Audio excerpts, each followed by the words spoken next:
ओम श्री गुरु सत्ताय नमः। आप सभी को मेरा प्रणाम। भागवत पंडित जी का परम प्रिय शास्त्र था। कथा प्रवचनों के अलावा सामान्य समय में भी वे इसी की चर्चा करते रहते। घर पर विद्वानों का जमावड़ा रहता। छोटे मोटे प्रसंगों में भी वे भागवत के श्लोक सुना देते और हर तरह की समस्याओं का समाधान निकाल लेते। जिन दिनों बाहर रहते उन दिनों भी लोग उन्हें ढूंढते पूछते हवेली आ जाते थे। जब वे घर पर होते तब तो कहना ही क्या। ताई जी उस समय 3 साल के श्री राम को पिता के सुपुर्द कर देती। पंडित जी लोगों की बात सुनते, उनका हल बताते या सामान्य विषयों पर चर्चा करते तो श्री राम बैठक में ही होते। बाल सुलभ क्रीड़ाओं में मगन रहते या चुप बैठकर वहां उपस्थित लोगों की बातें सुनते। पद्म पुराण में भागवत महात्म्य प्रसंग और एकादश स्कंध के विषयों पर पिता जब भी चर्चा छेड़ते तो 3-4 साल के श्री राम चुपचाप होकर बैठ जाते और उनके मुंह की ओर टकटकी बांधे देखते रहते। ताई जी बताती हैं कि नारद जी और भक्ति के संवाद की चर्चा सुनकर उनका श्री राम उदास हो जाता था। इस प्रसंग में यमुना तट पर भक्ति दुखी और क्लांत होकर बैठी हैं। पास ही 2 बूढ़े व्यक्ति बेहोश पड़े हैं। उन्हें होश में लाने की कोशिश करते हुए भक्ति किसी सहायक के आने की प्रतीक्षा करती हुई आसपास देखती रहती हैं। कुछ स्त्रियां उन्हें धीरज बंधा रही हैं। नारद जी संयोग से पहुंचते हैं और परिचय देने के लिए कहते हैं। वह कहती हैं, मेरा नाम भक्ति है और ये दोनों मेरे पुत्र ज्ञान और वैराग्य हैं। काल के प्रवाह से वृद्ध हो गए हैं। आसपास जो स्त्रियां हैं वे गंगा यमुना आदि नदियां हैं जो मेरी सेवा कर रही हैं। फिर भी दुख दूर नहीं हो रहा है। क्षीण होने का कारण भक्ति ने बताया कि पाखंडियों ने उनके साथ दुर्व्यवहार किया। उनके छल कपट और दुराचारों से भक्ति रुग्ण और अशक्त हो गई हैं। यहाँ वृंदावन में आने से अपना रोग और दैन्य तो कम हुआ, लेकिन दोनों पुत्रों का बुढ़ापा दूर नहीं हुआ। यह कहते हुए भक्ति विलाप करने लगती हैं। कथा आगे बढ़ती है और नारद जी भक्ति को भागवत का उपदेश देते हैं। भक्ति को विलाप करने का प्रसंग सुनते हुए 4 साल के बालक की आंखों से आंसू बहने लगते थे। पिताश्री प्रसंग आगे बढ़ाते। भागवत सुनकर भक्ति का उद्धार हुआ और उसके दोनों पुत्र भी स्वस्थ, सहज और स्वाभाविक अवस्था में पहुंच गए। यह सुनकर बालक भी आश्वस्त हो जाता और उठकर खेलने कूदने लगता। हवेली में होने वाली चर्चा और वहां के परिवेश ने बालक श्री राम की शिक्षा का आरंभ किया। विधिवत विद्यारंभ का समय 4 साल बीतने के बाद आया। पंडित जी चाहते तो अपने सानिध्य में ही वेद शास्त्र सब पढ़ा सकते थे, लेकिन उनका मानना था कि शिक्षा ग्रहण करने के लिए गुरु का संसर्ग प्राप्त होना ही चाहिए। उस छोटे से गांव में एक अध्यापक थे, पंडित रूपराम जी। वे अपने घर पर ही विद्यालय चलाते थे। पंडित जी ने श्री राम को उनके सुपुर्द कर दिया। ताई जी बताया करती थीं कि पूजा पाठ के बाद गुरुजी ने तख्ती थमाई। पट्टी सफ़ेद रंग की थी और लकड़ी से बनी हुई थी। उन दिनों स्लेट और खड़िया का चलन नहीं था। अलग अलग इलाकों में अलग अलग तरह से अक्षर ज्ञान कराया जाता था। पंडित रूपराम जी पानी में गेरू घोलकर अक्षर अभ्यास कराते। तख्ती और गेरू की पूजा होने के बाद पहला अक्षर सिखाने लगे। सरकंडे की कलम को घुले हुए गेरू में डुबोया और श्री राम के हाथ में दे दिया। फिर हाथ पकड़कर तख्ती पर पहला अक्षर लिखवाते हुए कहा, ग। श्री राम ने भी तुरंत अनुकरण किया और गुरुजी उस अक्षर की पहचान बताते। इससे पहले ही श्री राम ने कहा, ग गायत्री का। गुरुजी को इसकी कल्पना भी नहीं थी कि छात्र बिना बताए ही अक्षर की पहचान बता देगा, और वो भी अपने ढंग से। वे ग अक्षर की पहचान गणेश शब्द से कराते थे। उनकी मान्यता थी कि ग से गणेश का बोध कराने पर छात्र की बुद्धि संस्कारित होती है। गणेश बुद्धि के अधिष्ठाता देव हैं, इसलिए भी यह अच्छा श्री गणेश है। बिना बताए गायत्री से आरंभ करने पर गुरुजी ही नहीं, वहां उपस्थित दूसरे लोग भी चमत्कृत हुए। बाद में गुरुजी ने पूछा, श्री राम तुम्हें किसने बताया कि ग मायने गायत्री? विद्यार्थी ने कहा, किसी ने भी नहीं, हवेली में सुना है। पिताजी भी इसी की कथा भागवत सप्ताह में कहते हैं। पंडित रूपराम जी के साथ पंडित रूप किशोर जी भी गदगद हो उठे। उन दिनों अभिभावक अपने बच्चे को गुरु के पास रखना ही श्रेयस्कर समझते थे। छात्र गुरु के पास जितना ज़्यादा रहेगा उतना ज़्यादा सीखेगा। पंडित रूपराम जी की पाठशाला में 15-20 छात्र रहते थे।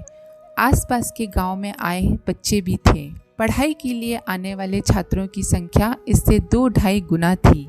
बालक श्रीराम का सोना जागना अपनी हवेली में ही रहा। सुबह 7 बजे वह बिना नागा पाठशाला पहुंच जाते और देर शाम तक वहीं पढ़ते रहते। पढ़ाई पूरी होने के बाद वापस अपने घर आ जाते। 5-6 साल यह क्रम चला होगा कि पिताजी के साथ काशी की यात्रा आरंभ हुई।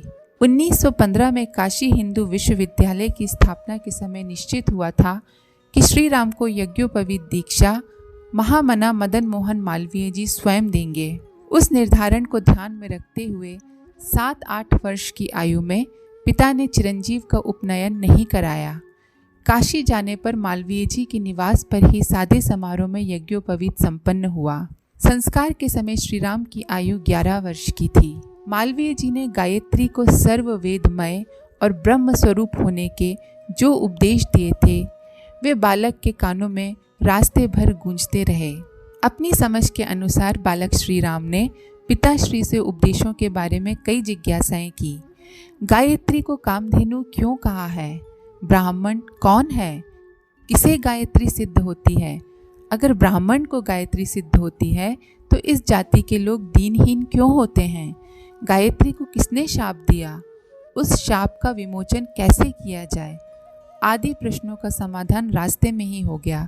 गुरुदेव ने बाद में अपने साहित्य में अपने पिताश्री से मिले सभी समाधानों का समय समय पर उल्लेख किया। वह विवेचन गायत्री साधना के मर्म को स्पष्टतया उद्घाटित करता है।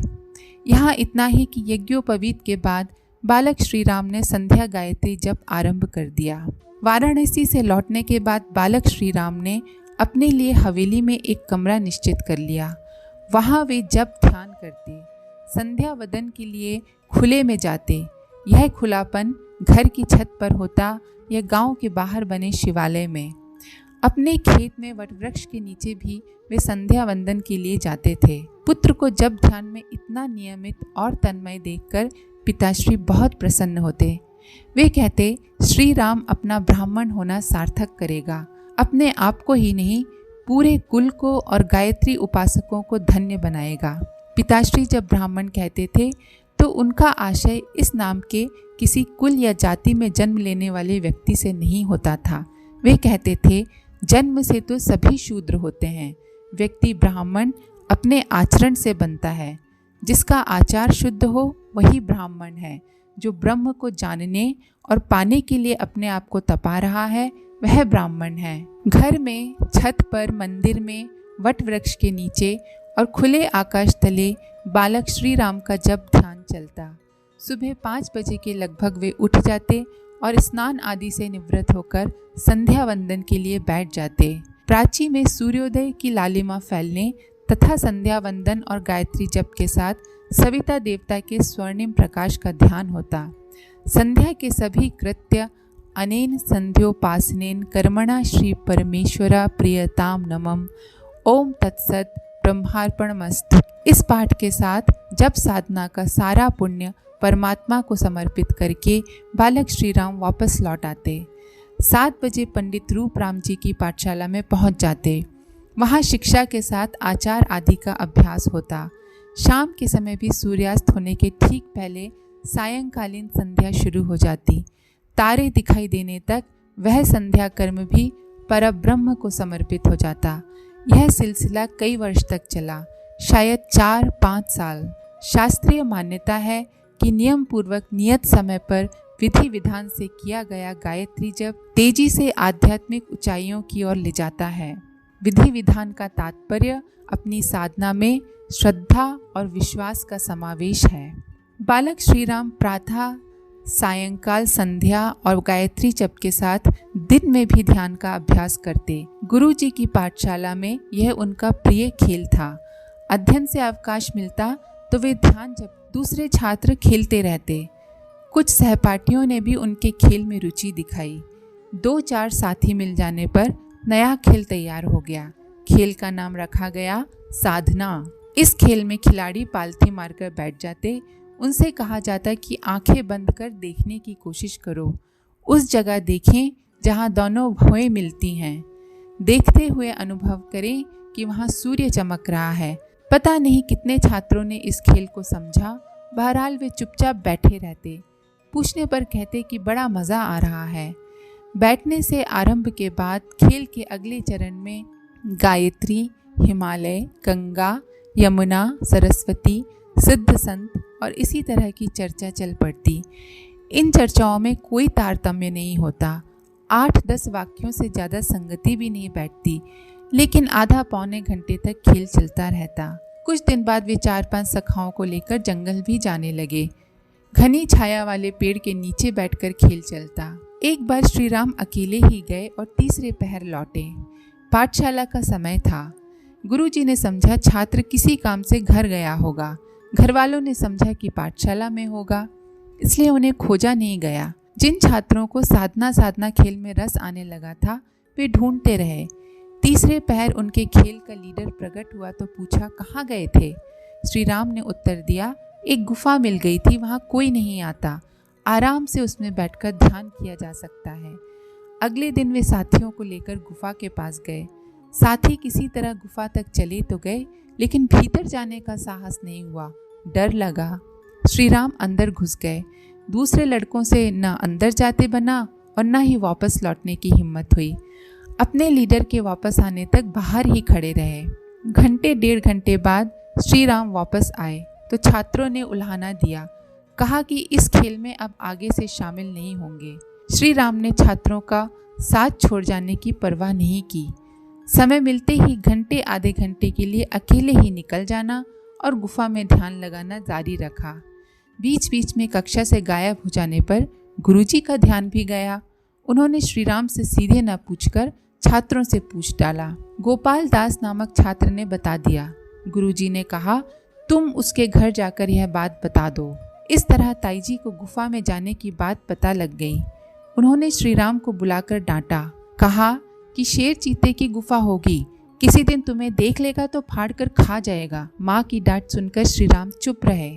उनकी चुप्पी सहम उठने वाली चुप्पी नहीं थी, बल्कि उसके पीछे भाव यह था कि माँ कह रही हैं, इसलिए प्रतिवाद नहीं करना है। कोई असर न हुआ देख ताईजी ने कहा, आगे से गुफा के आसपास भी मत फटकना। कोई जवाब न आता देख फिर कहा, सुन लिया ना, गुफा में नहीं जाना है, बोल नहीं जाएगा ना। बालक श्री राम ने माँ की बात सिर आंखों पर रखते हुए गर्दन हिलाई। हामी भरते ही माँ ने पुत्र को हृदय से लगा लिया। आज बस इतना ही। आप सबका बहुत बहुत धन्यवाद। ओम। हमारे YouTube चैनल को सब्सक्राइब करें और बेल आइकन को दबाकर ऑल पर क्लिक करें ताकि नोटिफिकेशंस आपको मिलती रहें।